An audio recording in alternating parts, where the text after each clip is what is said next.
Assalamualaikum warahmatullahi wabarakatuh. Salam sejahtera semua. Okey, hari ini kita teruskan dengan praktis pengukuhan kefahaman soalan KBAT Sains tingkatan 2 untuk bab air dan larutan. Kita tengok dulu soalan 1 hingga soalan 7. Okey, untuk motivasi pagi ini, teacher petik kata-kata ni. Kerjalah apa yang bermanfaat bagimu dan mintalah pertolongan hanya kepada Allah. Jangan mudah menyerah dan jangan pernah berkata kalau sahaja aku melakukan begini, pasti akan jadi begini. Tapi katakanlah Allah telah mentakdirkan dan apa yang dia kehendaki pasti akan dia lakukan. Okay. Seterusnya, kita baca doa dulu.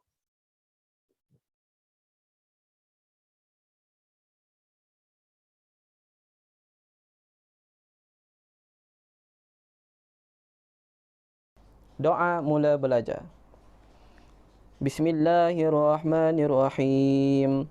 Allahumma aftah alaina hikmataka wanshur alaina min khazaini rahmatika ya arhamar rahimin. Rabbi shrah li sadri wa yassirni amri wahlul 'uqdatam min lisani yafqahu qawli. Amin amin ya rabbal alamin. Okey, kita masuk soalan nombor 1. Foto di bawah menunjukkan beberapa ekor ikan yang telah diletakkan dalam sebuah bekas di sebuah perahu di laut. Maksudnya nelayan tu tangkap ikan, letak dalam satu bekas dalam bot atau perahu di laut dah. Tak ada ais, tak ada ejen pembengkuk. Pada pendapat anda, mengapakah nelayan menaburkan garam biasa pada ais di dalam bekas yang berisi hasil tangkapan mereka? Apa tujuan nelayan tu letak garam pada ais ataupun pada ikan hasil tangkapan mereka? Lalu, untuk air, garam itu bertindak sebagai benda asing. Bila garam diletakkan pada ais, benda asing ini akan merendahkan takat beku ais. Bila merendahkan takat beku ais tu bawah daripada 0 darjah Celsius, maka ikan itu ataupun hasil tangkapan mereka dapat disimpan dengan lebih lama. Takat beku akan menjadi bawah daripada 0 darjah Celsius, maksudnya lagi sejuk. Bila lagi sejuk tu, ikan tu dapat tahan dengan lebih lama. Tengok pada soalan nombor 2 dan soalan nombor 3. Okey, nombor 2. Adakah molekul air itu merupakan satu sebatian atau satu campuran? Berikan alasan jawapan anda. Okey, sebatian dan campuran tu kita kena bezakan dari segi apa yang membentuk sebatian, apa yang membentuk campuran. So konsepnya kamu dah belajar daripada tingkatan 1 lagi. So kalau untuk air, molekul air merupakan sebatian. Kenapa dikatakan sebagai sebatian? Air itu terdiri daripada atom oksigen dan atom hidrogen yang berpadu secara kimia. Kalau kita nak bagi contoh untuk campuran pula. Campuran ni ibarat macam air garam. Kan tadi air bercampur dengan garam. So air bercampur dengan garam, air oksigen dan hidrogen, garam, natrium, klorida. Natrium dan klorida. So pencampuran antara dua bahan ini dia hanya berpadu secara fizikal. Itu konsep untuk campuran. Konsep untuk sebatian kita kena tahu dia bercampur ataupun berpadu secara kimia. Jadi kita tengok soalan 3. Raja di bawah menunjukkan pakaian yang basah di bawah cahaya matahari. Apakah kesan cahaya matahari ke atas pakaian yang basah? Soalan ni senang sangat ni. Apa yang ada pada matahari kita ada 2. Iaitu kita ada cahaya dan haba. Selalu kita salah anggap tentang cahaya. Hanya haba yang memberi kesan kepada pakaian yang basah.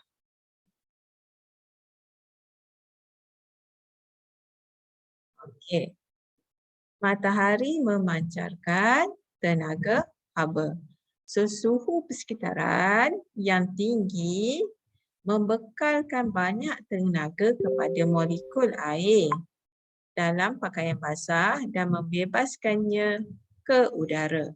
Okey, konsep ni adalah konsep di mana kalau dalam keadaan cecair, okay, kita tahu molekul-molekul air itu berada dengan lebih rapat berbanding dengan molekul gas. Kalau molekul gas, dia lebih jauh. So, cecair ni air, gas ni air. Apa tulisan saya buruk ni So, apa yang berlaku ialah haba itu diserap oleh molekul haba. Diserap oleh molekul, apa berlaku pada molekul? Molekul mendapat tenaga. Bila dia dapat tenaga, dia akan bergetar dengan lebih cepat. Bila dia bergetar dengan lebih cepat, ikatan yang ada antara molekul ni, ada ikatan yang lemah, akan terputus. Bila terputus, barulah molekul tu boleh semakin menjauhi antara satu sama lain. Sebab itulah dia boleh berubah daripada keadaan cecair pergi gas. Itulah konsep penyejatan yang mana suhu persekitaran yang tinggi memberi tenaga kepada molekul air. So molekul air ni akan bergerak dengan lebih aktif dan menjauhi antara molekul lain. Jarak dia akan semakin jauh. Okay.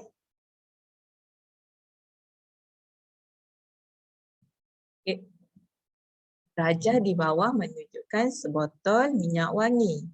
Terangkan kenapa minyak wangi di dalam botol yang tidak bertutup boleh menjadi kering selepas beberapa bulan.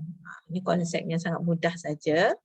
Okay, konsep penyejatan yang mana cecair yang dalam minyak wangi ini akan tersejat menjadi gas. Okay, nombor 5, rajah di bawah menunjukkan seorang budak lelaki yang berpeluh berdiri di hadapan kipas yang berputar.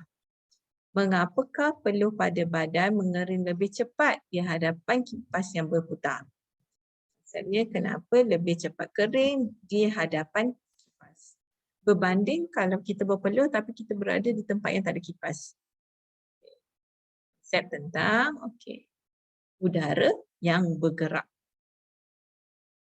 Ya, angin tu udara bergerak. Udara bergerak ini dia mempercepatkan penyejatan air dengan membawa molekul air yang tersejat ke tempat lain. Udara bergerak meningkatkan kadar penyejatan peluh. Lebih jelas untuk penerangan, katalah ini lapisan kulit. Kita ada molekul-molekul air, molekul peluh. Secara kata tanpa angin lah, kan? Molekul ini kan tadi teacher kata bila molekul air dia lebih dekat-dekat. Dia lebih dekat-dekat di dalam keadaan cecair kan. So dia boleh je bertukar menjadi wap air. Tapi ambil masa yang lama. So apa fungsi udara bergerak? Udara bergerak dia menggerakkan.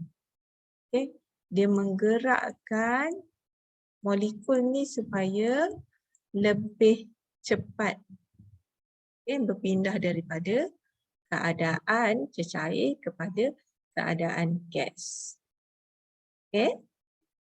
Teruskan pada soalan 6.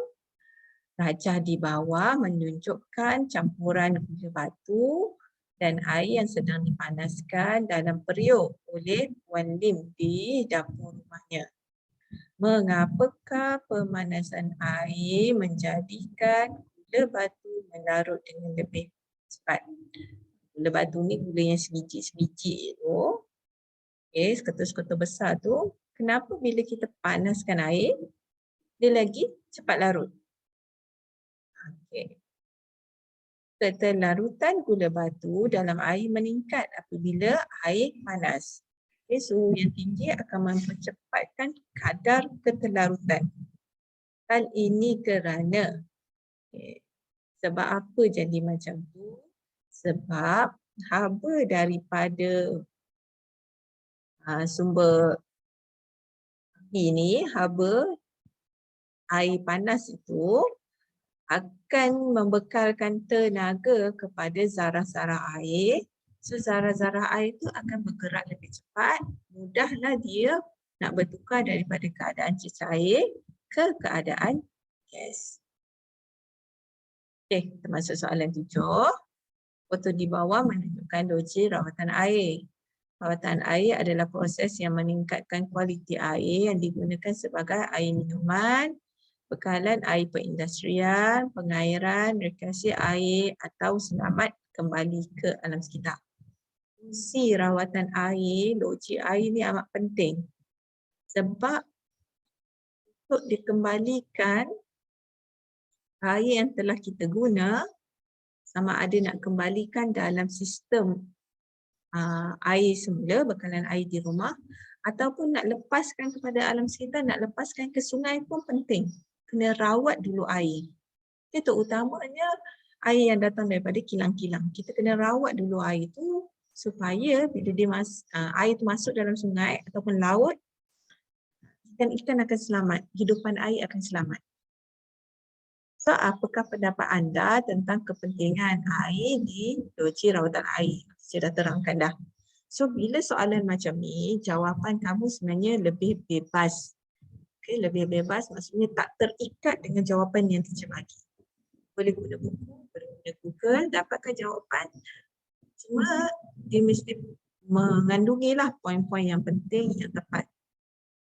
Tapi sekiranya tak dapat jawapan tu, tak pasti jawapan tu betul ke tak, bolehlah PM teacher balik untuk tahu jawapan yang kamu tulis tu betul ataupun tidak. Kalau ikut jawapan ni, rawatan air nak singkirkan apa? Singkirkan bahan cemar. Okay, bahan cemar air daripada air mentah untuk menghasilkan air yang clean untuk kegunaan manusia. Sebenarnya rawatan air ni fungsi dia nak membuang bahan cemar air supaya air itu selamat untuk diminum, digunakan agar tidak memberi kesan jangka pendek ataupun jangka panjang kepada kesihatan manusia. Okay, apa contoh-contoh bahan yang disingkirkan?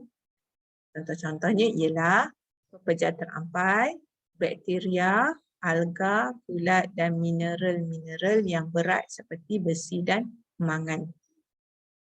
Okay, saya rasa soalan 1 sampai soalan 7 dah siap. Baca doa. Bismillahirrahmanirrahim. Wal-'ashr. Innal insana lafi khusr. Illa alladhina amanu wa 'amilus salihati wa tawasaw bil haqqi wa tawasaw bis sabr. Itu saja daripada teacher untuk hari ini. Kita jumpa lagi pada masa akan datang. Assalamualaikum warahmatullahi wabarakatuh.